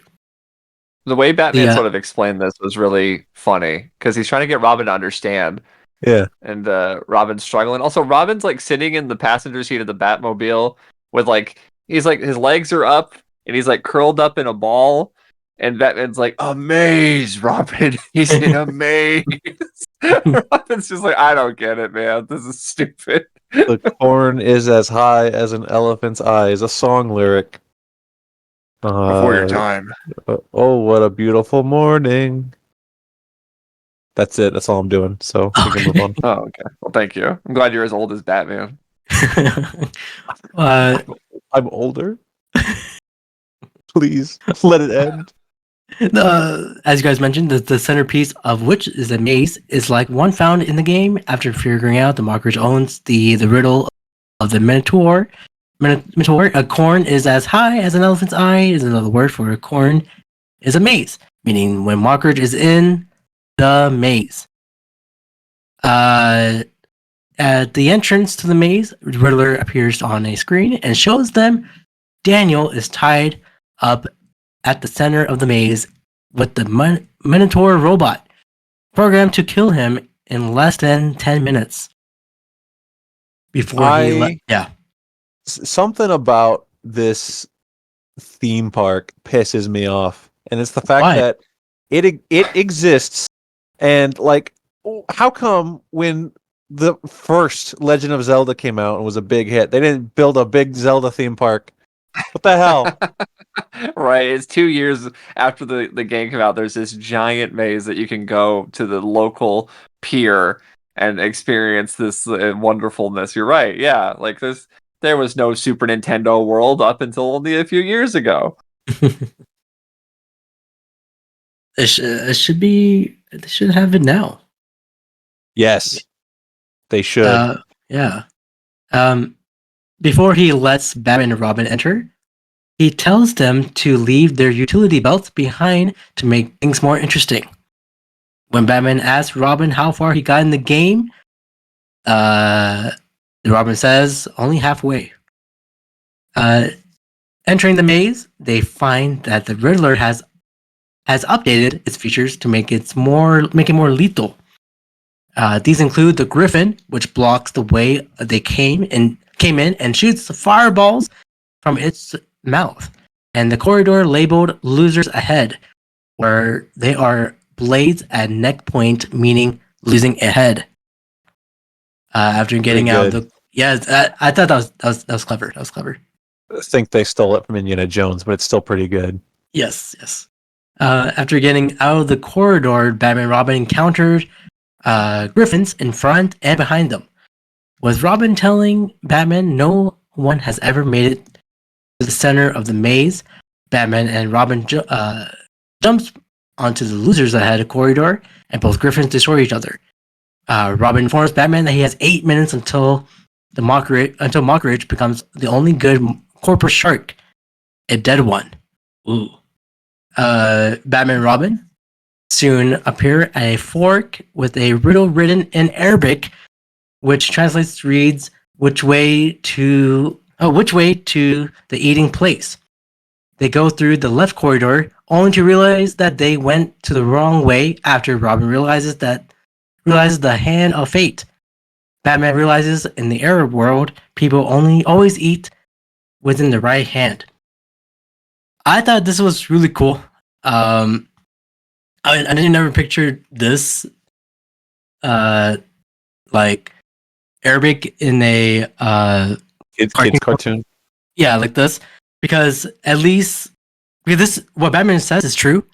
It's not only in the Arab world, but it's in Islam. It's highly recommended to eat and drink with your right hand, and your left hand is used to clean. To be considered unclean because you always like wipe your butt, or it's used for personal hygiene.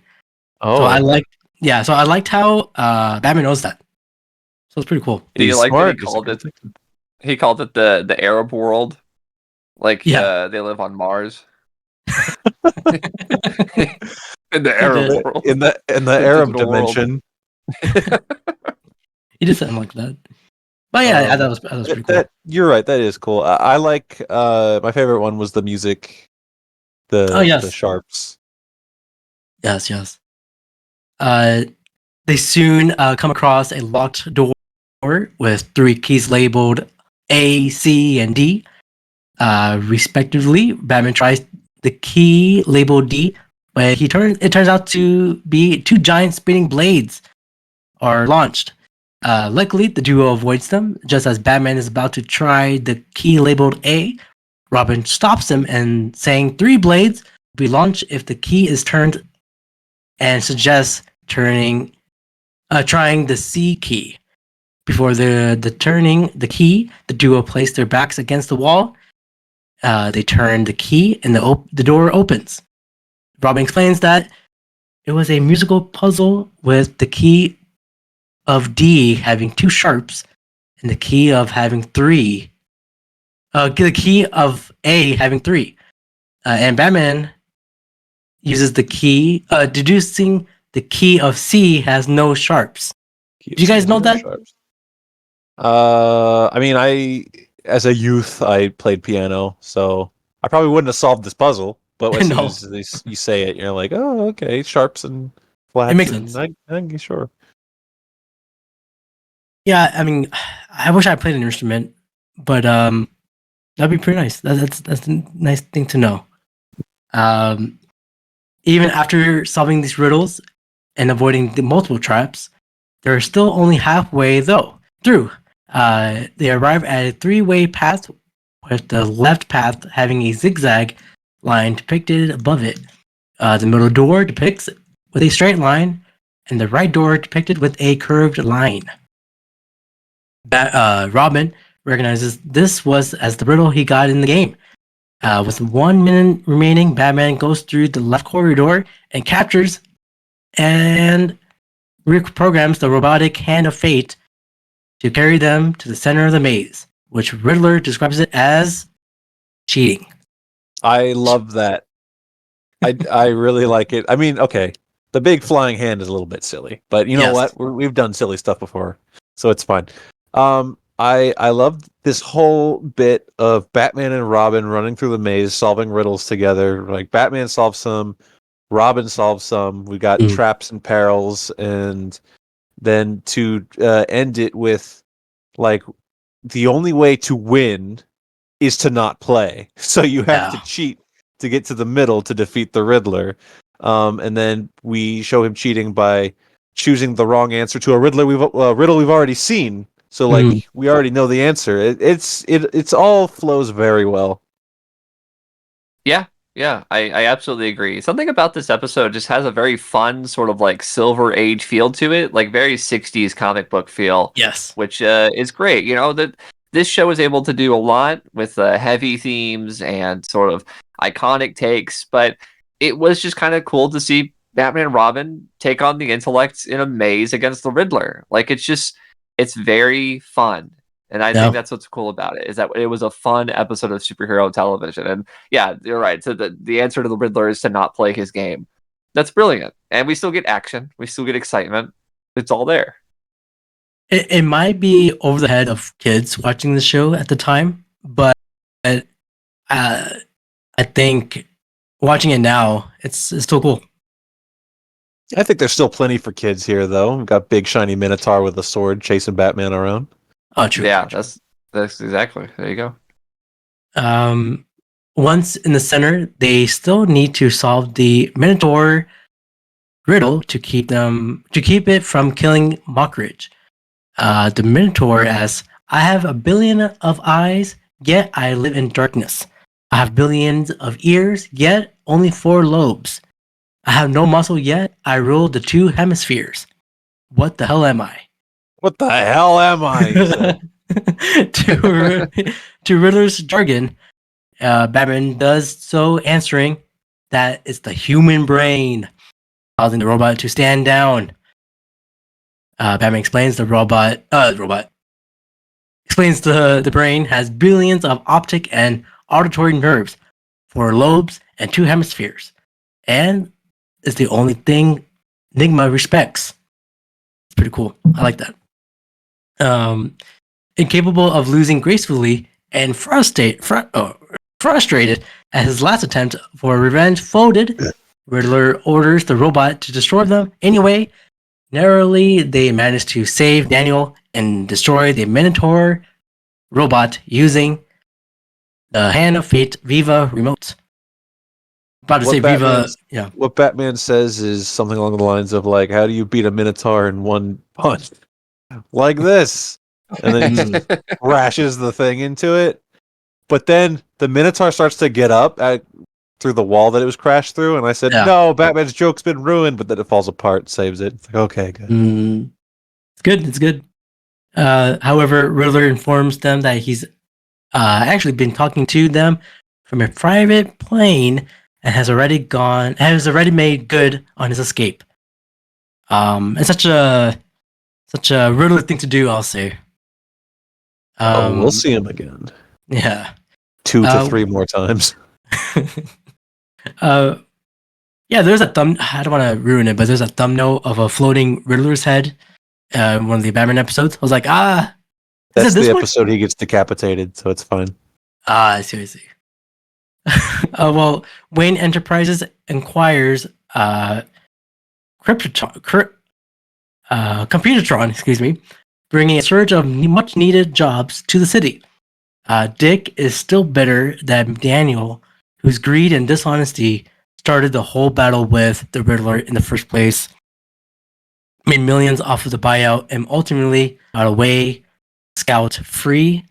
Bruce, however, is strangely satisfied, nothing that neither they nor the authorities have had any success tracking the Riddler down for months. He wonders how well Daniel will be able to sleep with his enemy still at large. Indeed, Daniel shivers in terror as he makes his way to his bed. He logs 5 separate deadbolts on his door and then tiptoes into his bedroom while searching his apartment and carrying a shotgun. He checks under the bed, then climbs in and turns out the light, staring fearfully at the ceiling.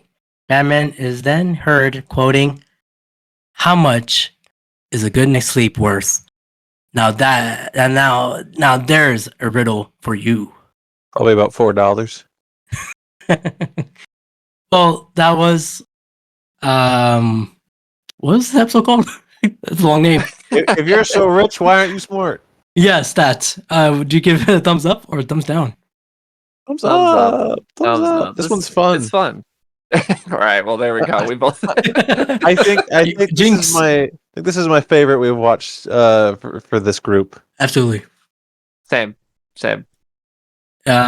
We see the Riddler introduction to the Riddler to the new audience. Yep. And it's perfect. Just good Batman and Robin team up for the climax. I enjoy it quite a bit. I like it. Yeah, thumbs up from all of us here. Of course, I have an interesting fact. It's a long fact here. Oh boy. When Robin plays the riddle of the Minotaur, various sounds from the first 2 Super Mario Bros. Games can be heard, namely the jumping sound from Super Mario Bros. 2, and the pipe sound, shell hit sound, blocking hitting sound, and explosions from the first Super Mario Brothers. Wow. Isn't that copyrighted? Does Nintendo know? Is what I was going to say. Yeah. How do they know? I'll ask Miyamoto next time I see him. Don't tell them. Please. They're gonna they're gonna get sued, and this is gonna get taken off of Max. Oh, no, please. That's the only good thing from Max. Episodes. Well, great. We have, of course, we didn't like as much of the 2-parter in the series, but we all enjoyed all these episodes here. Next time you hear from us, We'll be talking episodes 41 to 45. Until then, Skyler, where can I find you, man? You could find me at Skyler 8-Bit on Blue Sky, and also on my own podcast that I have with frequent guest of the show, Daniel. It's called Ready, Set, Replay. You could find that on YouTube and Spotify, I believe, as well as on Twitter, unfortunately, at RSR_pod, P.O.V. And that's where you can find me if you have to. Fantastic. And of course, follow Skyler, guys. What are you guys doing? And Anthony, what about you? You can find me at Anthony Lantern on all social media platforms. You can also find me on YouTube, Anthony Reviews, where Anthony Reviews. And I have my own podcast called The Grud, where I talk about things with my friend. So give it a listen. Guys, give it a listen to these guys. They've been on the show, same as the rest of the cast here. Daniel, a friend of the show, of course, Ray as well. They're all part of the series, and I can't thank them enough because we are. Can we say we're halfway there now? Of the I don't series? think so. I don't think that's true at all. I don't know. You're at the list. You tell us. So season 1 has 64 episodes, so kinda ish.